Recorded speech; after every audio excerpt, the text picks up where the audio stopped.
the assembly. విషయం చూస్తున్నాం, ఏదో కొంచెం ఇబ్బందికరంగా ఉంది అని చెప్పి మా దృష్టికి వస్తే వెంటనే G O has been annulled, cancelled, withdrawn. What more anyone wants? ఎవరైనా ఇంటెన్షనల్గా చేసినారా, ఎట్లా చేసినారు, లాంగ్వేజ్ ఎట్లా వచ్చింది అనే విషయం మనం ఎంక్వైరీ చేస్తాం. ఏదైనా అవసరం ఉంటే చర్య తీసుకుంటాం. అంతే తప్ప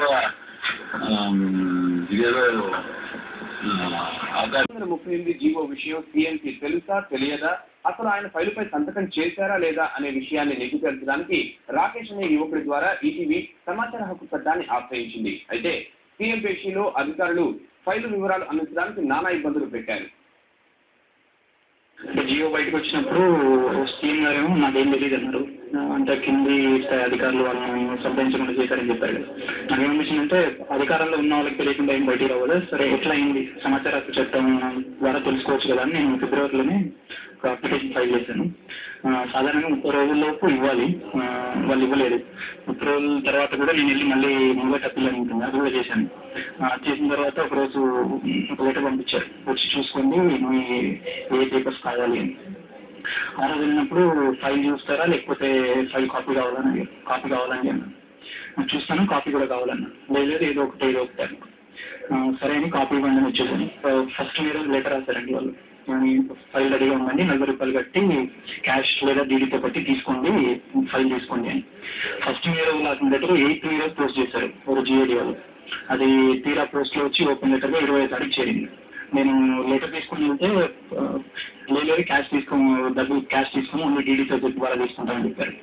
లేదండి ఇక్కడ మీరే రాశారు, మీ డిపార్ట్మెంట్లో రాశారు, ఇక్కడ క్యాష్ కానీ డీడీ అని పెట్టి ఫైల్ తీసుకెళ్ళాను అంటే లేదని అక్కడ కొంచెం ఇబ్బంది పెట్టాను నన్ను.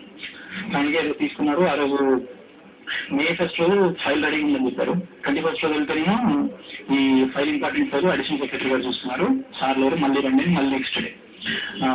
మళ్ళీ 22 రోజు పొద్దున ఫోన్ చేసి ఇవాళ సార్ వస్తే మీరు తీసుకొని పెట్టండి, అసిస్టెంట్ సెక్రటరీ గారు ఉన్నారు అక్కడ, మీరు తీసుకొని పెట్టండి, నేను ఈవినింగ్ నుంచి కలెక్ట్ చేసుకుంటాను ఫైల్ అని చెప్పాను.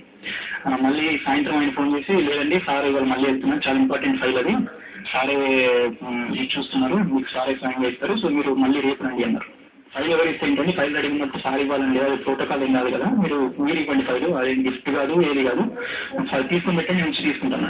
లేదు మీరు అనవసరంగా టైం వేస్ట్ చేసుకుంటారు, మీరు అనవసరంగా రాకండి ఇక్కడికి, టైం వేస్ట్ చేసుకోకుండా. లేదండి నేను వస్తాను ఎట్టి ఖర్చు నాకు ఇవ్వాలి, ఇప్పటికే మీరు 3-4 సార్లు తెప్పించుకున్నారు నన్ను, మేము కూడా పని చేసుకుంటాం, మాకు కూడా ప్రొఫెషన్స్ ఉన్నాయి, టైం వేస్ట్ చేసుకుంటూ రాలేనని వెళ్ళానండి. వెళ్ళాక ఇప్పుడు కొత్తగా చెప్పారు ఫైల్ సర్క్యులేషన్లో ఉంది, అందుకని కాపీ లేదన్నారు.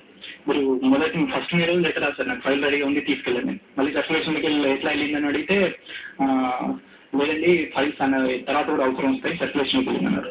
మరి మీరు లెటర్ రాసిన వాళ్ళు కాపీ తీసుకొని ఉంచుకోవాలి కదండి, నాకు ఇవ్వాలి కదా అన్నప్పుడు ఏం మాట్లాడలేదు. దీంతో అడిషనల్ సెక్రటరీ దగ్గరికి వెళ్ళాం. ఆయనేమో అసలు ఫైల్ రెడీ కాలేదన్నారు. ఫైల్ రెడీ కాలేదు, లెటర్ ఎవరు రాస్తారో నాకు తెలియదు అన్నారు.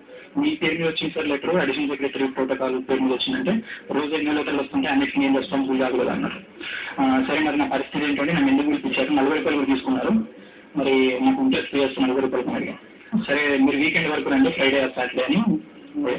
మళ్ళీ ఫ్రైడే వెళ్ళినప్పుడు ఫైల్ ఇచ్చారండి. ఇట్లా కనీసం అది నా 5వ విజిట్ అండి సెక్రటరీకి ఫైల్ మీద. విషయం బయటపడేది ఏంటంటే అందులో రాజ్ సెక్రటరీ గారి సంతకం ఉంది, చీఫ్ సెక్రటరీ గారి సంతకం ఉంది, అందరూ సంతకం ఉంది. చెప్పింది మాత్రం ఎవరి సంతకం ఉంది అంటే మాకు తెలియకుండా జరిగిపోయింది అని అంటారు.